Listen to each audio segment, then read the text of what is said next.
ها أنا قد بلغت من العمر عتية والشيب غزا رأسي، وأنا أكرر كلمتي المعروفة وقاعد أقول إن شركة سيجا من أغبى الشركات، إلين ما اكتشفت قبل فترة أن أغلب المتابعين ما يعرفون سيجا وش سوت وكيف تاريخها، فقط يعرفون أنها انتهت مع دريم كاست. لا يا عزيزي المتابع، في حقبة زمنية قديمة كان في فترة كان في منافسة شريفة مين ياخذ كأس وتاج الغباء المثالي في الشركات. كان في منافسات مثل أتاري و3DO وغيرها، ولكن سيجا تتوج بلقب أغبى شركة. ولما أقول أغبى شركة يعني أقصد الرئيس التنفيذي والمدير لشركة الأم سيجا في اليابان، عزيزنا هاياو ناكاياما، وليست أمريكا. وفي منتصف التسعينات قبل الأجهزة المنزلية وأجهزة الكونسولز والأجهزة المحمولة، كانت سيجا ماسكة مجال الترفيه وكانت المسؤولة عن أجهزة الأركيد، والمشكلة أنها كانت حصري في اليابان، بس أنهم يسوقونها للجيش الأمريكي في نهاية الحرب العالمية الثانية. هنا سيجا فكرت قالت ليه ما نضاعف وندبل أرباحنا وندخل السوق الغربي، ولكن سيجا خاضت، قالت ممكن تفكير السوق الغربي غير تفكير السوق الياباني، يعني التوجه غير. في هذه صحيحة سيجا صراحة. لذلك قررت أنها تتعاقد مع شركات غربية، فبدأت مع شركة انتربرايزز عشان تدخل مجال السوق الغربي، ومن بعدها شركات ثانية. ومن هنا بدأت سيجا بالطريق الصحيح مع السوق الأمريكي، ومستمرة بمضايقة نينتندو والتحرش فيها سواء بالإعلانات وغيرها.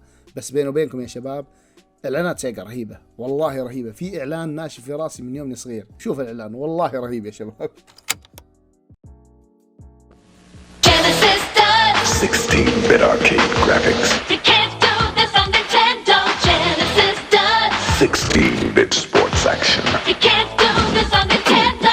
Genesis Does. Genesis Does.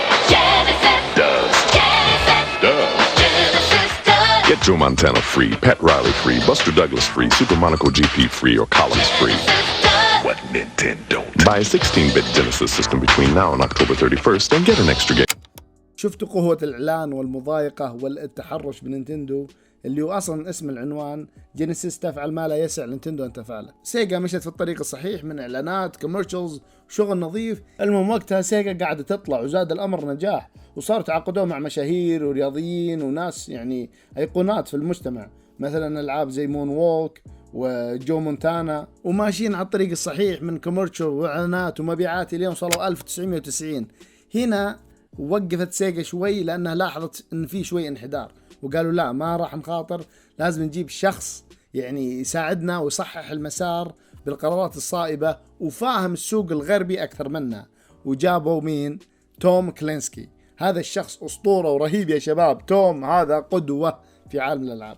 توم هذا رجل أعمال وكان يشتغل في شركة ماتل. شركة ماتل هذه شركة ترفيهية كانت تسوي ألعاب الدمى وألعاب الأطفال قبل الألعاب الإلكترونية طبعا، وتاريخه كله حافل بالنجاح. هو الذي أحيا سلسلة هات ويل ومونستر اوف يونيفرسال وأشياء ثانية، وكان رئيس شركة ماش بوكس، يعني السي في حقه دمار، خبرة رهيبة. بالله تخيلوا معي مين الشخص اللي سافر إلى أمريكا ليقنع توم أنه يصبح مدير شركة سيجا الأمريكية. راح لمدير شركة سيجا الأم في اليابان اللي هو هاياو ناكاياما، راح بذاته إلى جزيرة هاواي لأن توم كان طالع في إجازة مع عائلته، وحاول ناكاياما بيقنع توم بأنه ينضم إلى شركة سيجا كمدير لشركة سيجا الأمريكية. طبعا توم ما وافق على طول، لأن ناكاياما أقنعه وعطاه وعد أنه يقدر يفعل ما يشاء، يعني ينزل قرارات، يشيل، يحط، يعني رئيس قوي مو دمية واليابان يتحكمون فيه. وبعدها توم دق سلف ودز اليابان وشاف الوضع وانضم لهم في 1990. في البداية توم كان عنده خطة من 4 أقسام. أول شيء قال استبدلوا لعبة ألترد بيست بلعبة سونيك اللي تيجي مع الجهاز، لأن سونيك راح يكون شخصية سيجا الأيقونية مثل نينتندو عندهم ماريو. شوف التفكير.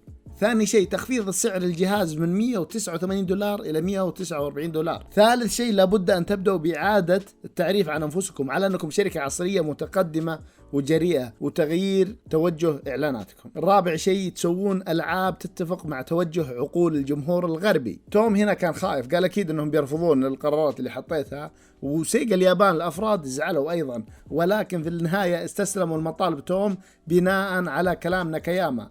قال أنا وعدت أني ألبي جميع مطالبه. ووقتها توم اطلع على سونيك. على فكرة سونيك كان اسمه مستر نيدل ماوس، ولكن اعترض أنت يا توم على اسمه، قال لا خلوا اسمه يعني مرن وسهل ينحفظ على طول، وكان شكله فض ومع جيتار ومع مزة حلوة. وبعدها قال توم ما راح ينجح صراحة ولا راح ينافس ماريو حتى، اسمعوني، وغيروا شكله ورجعوا شكله وضبطوا، تماشوا مع توم إلين طلع شكل سونيك الجميل، وفعلا برق اسم سونيك بفضل توم الأسطورة. ارتفعت أسهم سيجا ونجحوا نجاح باهر في أمريكا وأوروبا، وتمكن توم وفريقه من استلام دفة الحرب، وصاروا متفوقين نسبيا على نينتندو. حتى المحلات اللي كانت محتكرتها نينتندو اللي مثل والمارت وغيرها صارت تبيع أجهزة سيجا. ازداد النجاح والتقدم عند سيجا، ونزلت جهاز جيم جير عشان ينافسون جهاز نينتندو المحمول، ولكن الجيم جير كان فيه مشاكل، كان حجمه كبير وبطاريته بسرعة تنفذ لأن شاشته فيها إضاءة كانت تستنزف البطارية. هنا بدأت تخبطات عند سيجا، وقالوا خلاص حنا بنسوي جهاز المحمول، جهاز المنزلي التالي اللي هو سيجا ساترون في اليابان. طبعا هنا سيجا أمريكا كانت تنتظر الشكل النهائي من الجهاز، لأن توم هو المسؤول عن سيجا أمريكا، فأكيد له رأي مهم، فكان ينتظر سيجا ساترون كيف بيكون شكله. سيجا أمريكا بعد ما شافت الساترون اكتشفوا أنه جدا معقد. تخيلوا كان في 2 CPU و2 جرافيكس شيب ومعالج منفصل. ألعابها بالمختصر كانت جدا معقدة على المطورين وعائق وقوي. من هنا بدأت المشاكل بين شركة الأم في اليابان وأمريكا. طبعا توم هنا ما سكت، قاعد يراسل الشركة يعطيهم حلول، يعطيهم بدائل، وهذا مثال أعلى يحتذى فيه صراحة إخلاصه في العمل، لأن اسم الشركة من اسمه هو، إذا راحت فيها هو بيروح فيها. فصار يعطيهم حلول، تخيلوا يعطيهم اقتراحات. كان يقول استخدموا الشيب أو شريحة معينة مثالية من شركة سيليكون جرافيكس، كانت شريحة واحدة فقط أقوى من 2 اللي أنتم حاطينها في الساترون، يعني أسرع من ناحية الصور والصوت وأفضل، ولكن اليابانيين رفضوا. وهنا يعني تكمن سخرية الأقدار. تخيلوا أصبحت هذه الشريحة على 64 اللي هو نينتندو 64 اللي نجاح باهر. من هنا تعرف أن أخطاء سيجا وقرارات الغبية بدأت تتفاقم. طبعا في شيء عزيزي المتابع لازم تخليه في بالك قبل الكلام اللي ذكرته أنا وتوم وهذا. قبلها حاولت شركة سوني يعني تكون أو تقيم شراكة مع نينتندو، ولكن نينتندو خافت، لأن هذا القرار راح يعطي سوني بعض السيطرة على الشركة، فهمت؟ عشان كذا نينتندو راحت واتفقت مع فيليبس أو شركة فيليبس بالسر. فيليبس بعدها سوت زلدا وكذا، ولكن الشيء اللي أغلبكم ما يعرفه إن توم وفر فرصة لدمج سيجا وسوني. تخيلوا، وأسس علامة بين الشركتين لدرجة أنهم اشتغلوا على السيجا CD. كان الاتفاق كالتالي: يتعاونون على صناعة الأجهزة ثم العمل على تطوير الألعاب، وكل شركة تأخذ نصيبها من الأرباح. يعني شيء واضح في الكل كاسب. الفكرة كانت جدا واضحة ونظيفة ومضمونة ماديا وربحيا، ولكن سيجا اليابان كرهت الفكرة وقالوا بنركز على الساترون كذا بكل بساطة، كأنهم اشمأزوا من قرارات توم. عرفتوا الآن ليش أقول لكم سيجا اليابان غبية؟ ضيعوا فرصة المعالج اللي ذكرته قبل شوي حق سيليكون جرافيكس وأصبح نينتندو 64، والآن ضيعوا فرصة سوني وأصبح سوني بلاي ستيشن. القدر شاء أن يخليهم متسدحين على عرش السخرية، وبعد ما شافوا الوضع متدهور اللي هو سيجا أمريكا شافوا الوضع متدهور، استقال الأسطورة توم عام 1996، وبعدها سيجا اليابان ووقفوا جهاز الجينيسيس فترة بسيطة على أن كان إيراداته كويسة. الساترون يا صاحبي ما استمر فترة طويلة ترى، لأن سيجا اليابان وأمريكا ما كانوا مرة مؤمنين بنجاحها. من ضمنهم رئيس سيجا الجديد في أمريكا برنارد ستولا، وش يقول؟ كان يسمي سيجا ساترون الرهن الخاسر. يعني من بعد ساترون استمرت أخطاء الشركة وتتفاقم.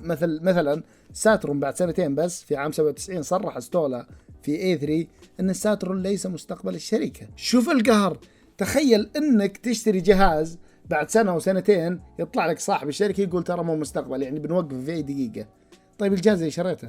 من هنا سيجا بدأت تفقد ثقة اللاعبين، فعلا اللاعبين يعني صاروا خايفين من سيجا. ولكن جاء بعد دريم كاست وكان في البداية مبشر، يعني مبيعاته مبشرة صراحة، وبعدها فترة جاك بلاي ستيشن 2 وجلد أمه وخسرت سيجا وصرحت أنها بتترك مجال الأجهزة المنزلية وتتجه للألعاب فقط. المشكلة مو هنا عزيزي المتابع، المشكلة إن سيجا اليابان إلى يومك هذا غبية. أنا ألاحظ أشياء وأنصدم. بعطيكم أمثلة. الكل يعرف سلسلة ياكوزا العريقة. تخيلوا اللاعبين ينتظرون جزء جديد من ياكوزا من عام 2012 إلى عام 2018، يعني الشركة لمدة 4 سنوات شغالة على جزء قوي اللي هو ياكوزا The Song of Life. طبعا لعبة ترابل اي وصرف وشيء وشغل وتطوير، لعبة جدا عظيمة وكل شيء تمام. ولكن يا سيجا اليابان، عندك في السنة 365 يوم تقررين انك تنزلين لعبة تقررينها مع تاريخ ستار God of War. ليه؟ علمني ليه. God of War بينك وبينه 2 يومين، يوم نزل جاد اوف وور اقسم بالله اني قاعد اقلب في السوشيال ميديا واشوف الناس والاخبار، العالم كله طاير في جاد اوف وور. الناس نسيت شيء اسمه ياكوزا. هذا قرار خاطئ. انا والله اذكرها كلها، اخذت اللعبتين اخذتها كلها في فتره واحده، يعني الياكوزا 17 ابريل وجاد اوف وور 20 ابريل، وات كلها 2018. شوف القرار الغبي. بديهيا ان جاد اوف وور هيمنت على شاشات الالعاب والنت والسوشيال ميديا، يعني كأن الزمن يعيد نفسه مع احداث بلاي ستيشن 2 دريم كاست. كأن سيجا تقول لازم اكسر عين سوني، انتقم باي شيء لو بلعبه. المشكله مو هنا، المشكله ان دائما سيجا تتلطم. يعني هذا الشيء الى يومك هذا يتكرر. انا بعطيك مثال ثاني، سونيك فرونتيرز تخيلوا وقت اطلاقها 8 نوفمبر، وجاد اوف وور متى؟ 9 نوفمبر الشهر الجاي. ليش؟ ابي افهم ليش، ارجوكم فهموني. لا ويقال لك الشركه ذكيه، يعني منزلتها قبل بيوم، يعني بنسحب المبيعات ولا لا جدا جدا الوضع سيء مع سيجا صراحه. تخيلوا شركة سيجا قفلت أبوابها أو فلست زي شركات ثانية، هذا شيء راح يزعلنا ويحزننا كثير. يعني سيجا عندها شخصيات أيقونية مثل سيجا، مثل شينمو، ذا هاوس اوف ذا ديد، كريز تاكسي، أشياء حلوة.